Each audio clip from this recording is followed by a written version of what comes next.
Hello and welcome to your in-depth weekly horoscope for week commencing the 14th of February for the Sun or the Ascendant. I'm going to give you some broad overviews of what to expect, but please stay with me. I will then dive deep to give you in much greater detail each of the 12 zodiac signs. Now this week begins with Valentine's Day, and it's an opportunity for people to celebrate their relationships. But I think it's important not to just focus on those romantic ties. Important to think about the people we get on well with, the friends that are very uplifting, the colleagues who are cooperative. But if you are fortunate enough to be in a tie which is going well, the fact that Venus, the coquettish, seductive, sensual, ruler of Taurus, and the more gracious relator of Libra is in a conjunction with the passionate raw energies of Mars, and that comes into an exact conjunction on Wednesday this week. It does suggest that things are set fair, that there can be an exchange of affections, and it really can be predicated on the back of that combination. But if you are not in a relationship and it can feel that all that's going on out there, what about how it feels for those who are not hooked up? Well, set your intentions about what you want, and also think about what other people may expect from you. And our listening skills are very much sharpened up, because on Tuesday Mercury returns to the sign of Aquarius, which it left on the 26th of January. So this is a chance to be a little bit more dispassionate about other people's viewpoints, and listening is one of the greatest gifts of any relationship. But also we do have on Wednesday the full moon in the glamorous and very affectionate sign of Leo. And Leo energy is very much about living out our dreams when it comes to getting our personal desires met, and it is about being much more demonstrative. Now, on the other side of the heavens, the sun in the more detached and cooler sign of Aquarius is much more about the group. So if it has proved a bit tricky recently to manage your time, you may have found that your friendships have been taking precedence over an important close relationship, then Valentine's Day gives you the opportunity, along with the new moon, to refocus your time in a more appropriate way.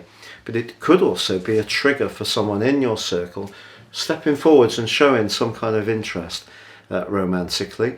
But watch out for those non-verbal signals, because someone's body language could give away exactly how they feel. Now also this week, Jupiter, the planet of growth and of joy and of expansion and traditionally of good luck, continues its sparkling alliance with Uranus, the planet of freedom and surprises. So because Jupiter's in the immutable watery sign that it governs of Pisces, it may be that something through our instincts can manifest in a more practical way through Uranus. So that could point towards a slice of fortune financially for some people. Then on Friday, the Sun makes its way into the 12th and last of its ingresses into the sign of Pisces. So this is making its way towards the 20th of March, when we have the spring equinox and the start of the astrological calendar. So the 12th house energy, or Pisces energy, can be a time of reflection. But if you're fortunate enough to have a dazzling connection to someone this week, or you set your intentions for someone you'd like to bring into your world, or you're thinking carefully about how you may attune your approach to relating in general in any type of a relationship, I think what the Pisces energy does is kind of saying that if we can let our senses guide us a little more, if we can let our intuition guide us, that can be a very, very valuable asset, especially if there is someone that are a little bit unsure whether to make that bold step forwards, to letting them know that we are really drawn to them. And if you are hooked up in a relationship and you have a lovely moment this week, I just think as you make your way into this Pisces energy, especially because Jupiter and Neptune are there as well, a great opportunity for us all to think more about peacefulness, healing, therapies, natural medicines. All these things can come very much to the fore over the next month. Now, if you're new to my channel, I'd be honoured if you would subscribe. Please click or tap on the bell notification symbol. And also, if you'd like to get your free written daily horoscope fired to your device each morning, please see below where you can click and subscribe. It'd be great to have you with me. I've been writing these for over 25 years. If you'd like to ascend above Zodiac sign astrology, do you know the best place to start is actually with a character analysis, because it will give you so much information that really is based on you, the individual, for when you were born. That exact moment is so critical. No two reports are the same. And if you go for my package, you can get a 12-month forecast as well. Again, totally unique to you, but get 30% off. Please see the link below for more. But please stay with me for those extra details for each of the 12 signs. Hello Aries, and welcome to your weekly horoscope for week commencing the 14th of February. Now, Valentine's Day for you could, if you're in a long-standing relationship, be a time to take a moment to think about what you've created together over quite a long period of time. The combination of Venus and your ruler Mars in the 10th house is very much about substance.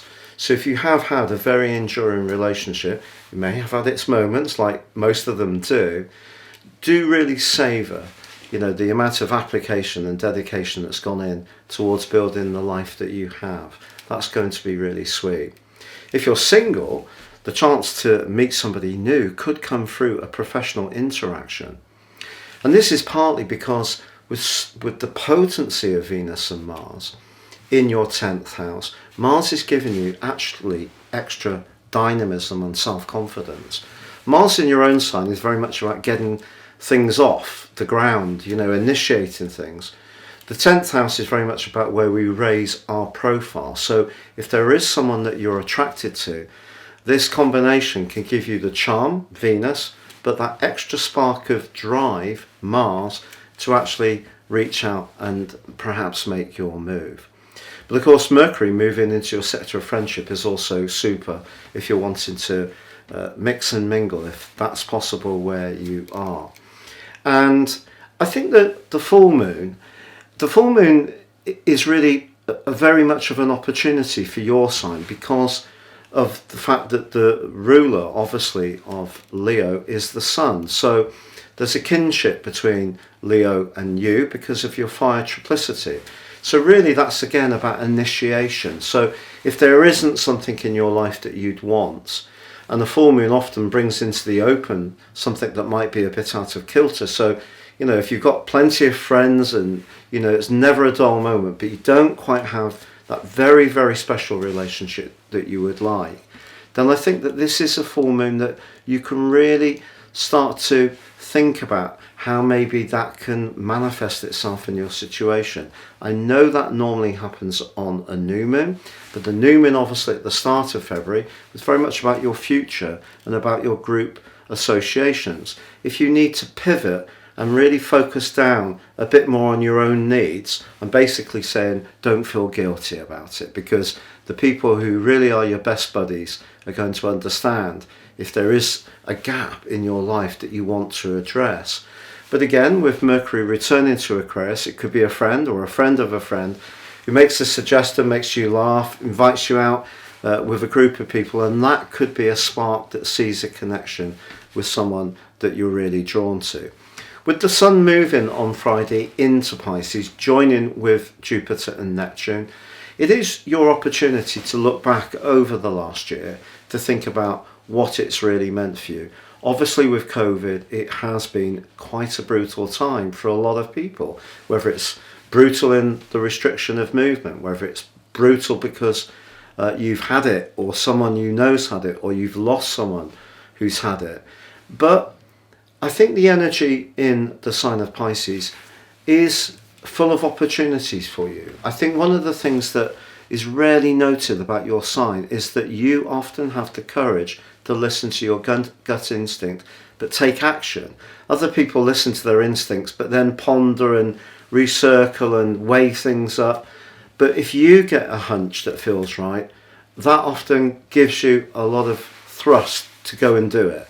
So if there is something that you want to explore, whether it's around healing, whether it is around nature, whether it is around going on a retreat, some kind of spiritual practice, then use your natural drive to actually investigate it, because it could actually be a really interesting 4 weeks ahead for you with this transit of the Sun through Pisces.